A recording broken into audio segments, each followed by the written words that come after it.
Ah, the early 90s. What a time to be alive. We had the hottest Lisa Frank folders, we were young parents to our digital Tamagotchis, and we spent Saturday mornings watching kids' cartoons starring our parents' favorite stand-up comedians. Wait a minute. What? Nostalgia. Under the microscope. That's right.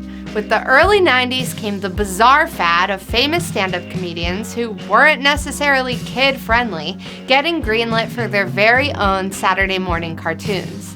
Unlike classic adult-oriented cartoons like The Simpsons, King of the Hill, or Beavis and Butthead, these cartoons were actually for children, despite starring a plethora of stand-up comedians like Howie Mandel, John Candy, Damon Wayne, and the now quite problematic Roseanne, Barr, and Bill Cosby.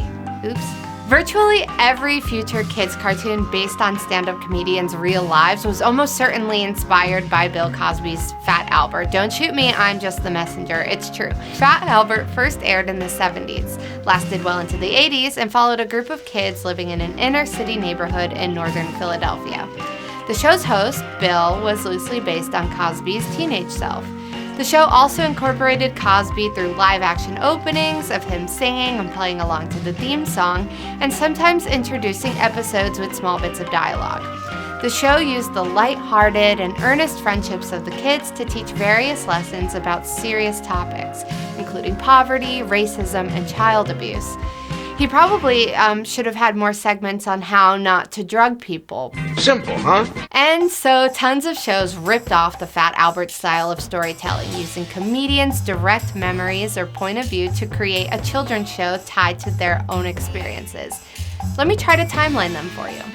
In 1988, 3 years after Fat Albert debuted its finale, the completely mental Misadventures of Ed Grimley hit the air. It's this wild spin-off of Martin Short's famous SNL character, and while it wasn't specifically for kids, the partially animated aspect attracted young viewers. This is also one of the few instances where the character isn't directly based on the comedian's actual persona, unless Martin Short really did use his love of Wheel of Fortune to stop a guy from committing suicide. Then in 1989, John Candy, who admittingly, like Short, is not a stand-up but more of a character actor, comes out with his animated children's television show called Camp Candy, which sounds like a true crime series about a place where strange men in big white vans might offer to take your children, but really it's just about a children's summer camp run by a cartoon version of Candy himself, teaching educational segments on ecology and nature and bobsledding. Okay, probably not, but it would be fun. In 1990, comedian Howie Mandel created a show for Fox Kids called Bobby's World about a little boy with a wildly vivid imagination that invaded his everyday life and got him into trouble with his parents and the adults who didn't understand him. While Bobby isn't necessarily based off of Mandel, the show began and ended with live-action segments of Mandel relating the show's theme to his everyday life, like how Howie's crazy imagination once got him into trouble by causing him to think about signing his entire life away to freaking Deal or No Deal.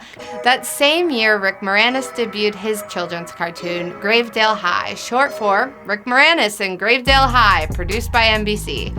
The show is about a teacher, Max Schneider, who takes a job teaching math as the only human in a high school filled with children monsters. I'm talking actual children monsters, not just regular children who act like monsters, like monster children who are indeed monster children and act like monster children and are also the last generation of movie monsters children. Whatever, you get it, okay? I'm scared of children. All children to me are monsters. It is unclear why the official title has Moranis' name in it, as he's not really a central figure of the show, as himself at least. He voices Schneider, but it seems like his name being attached to it is what got the show greenlit in the first place. Plus that sweet, nerdy singing voice.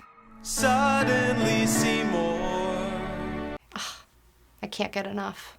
Also in 1990, we got Little Rosey, a show starring a little innocent and I guess less terrifying version of Roseanne. The show followed a little girl who overcame daily obstacles of being a kid through using her imagination along with her sister and best friend. Thankfully, it was more closely aligned with Roseanne's "Don't Mess With Me" comedic material rather than her modern day What were you thinking when you said that? In 1995, Louie Anderson created a show called Life with Louie on Fox Kids about the comedian's life growing up in the Midwest.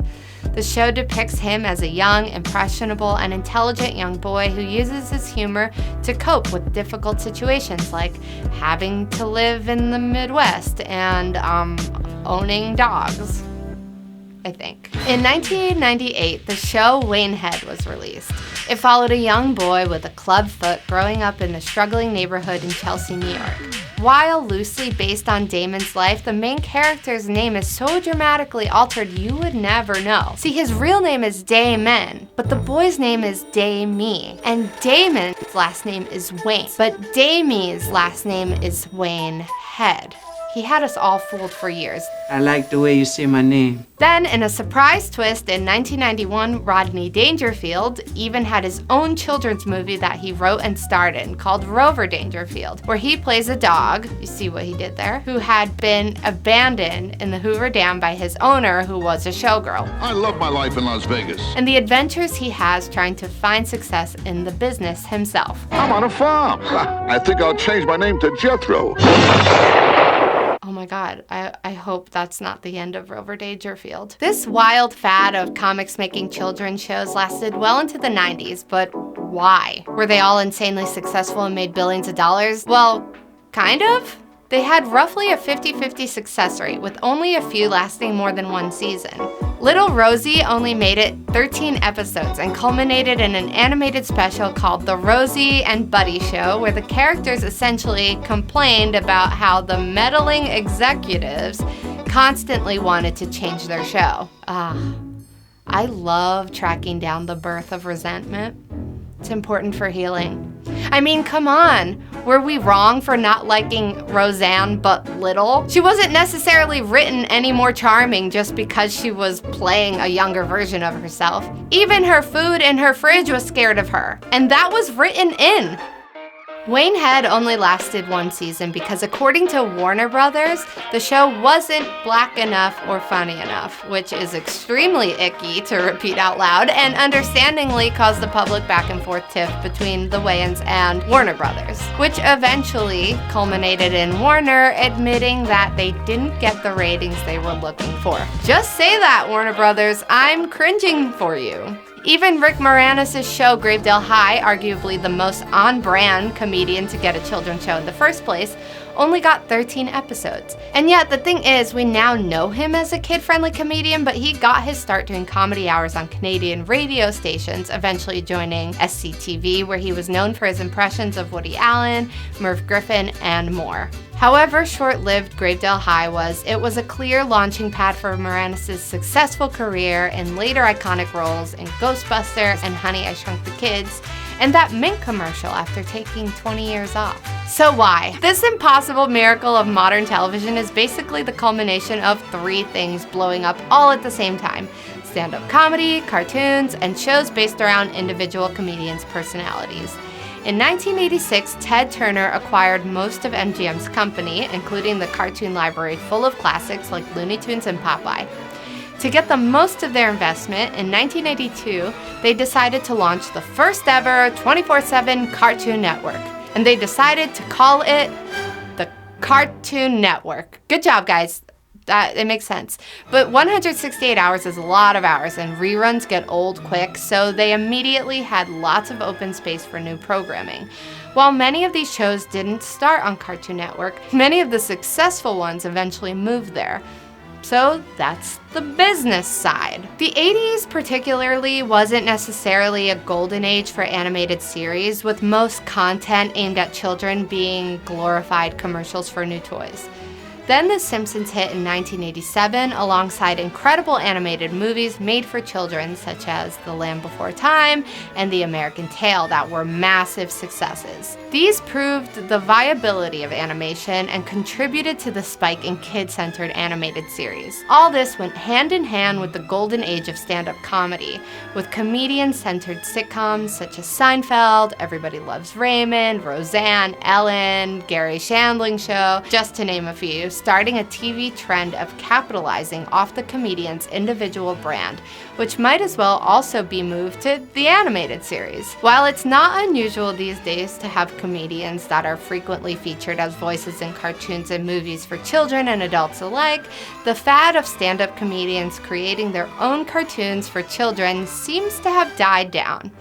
All we've basically got is a late 90s show by Cosby again. This time it was a fully animated series on Nick Jr. called Little Bill, aimed at even a younger audience than Fat Albert. The premise of Little Bill, which is based on a book series also written by Cosby, man, that guy was unfortunately prolific, centers on his son growing up and how he uses his imagination. Additionally, Amy Poehler created the cartoon The Mighty Bee for Nickelodeon that ran from 2008 to 2011, about the adventures of a little girl who is a honeybee scout on missions to receive every badge. Do you know any other children's shows made by comedians that weren't mentioned? Did you love watching these shows as a kid? Let us know in the comment section below. If I had a kid show, it'd probably be like Little Melissa's adventures of locking herself in her room and watching movies on her Hello Kitty TV because she doesn't really have a lot of friends. Little Melissa is scared at night of her dolls because they cast shadows onto her floor and she thinks that they're gonna come alive and kill her and that witches exist. And then I also had a crucifix because my parents were Catholic and that scared me, and when I watched The Exorcist when I was 13, I had to take it off my wall. You'd watch a kid's show on that, right?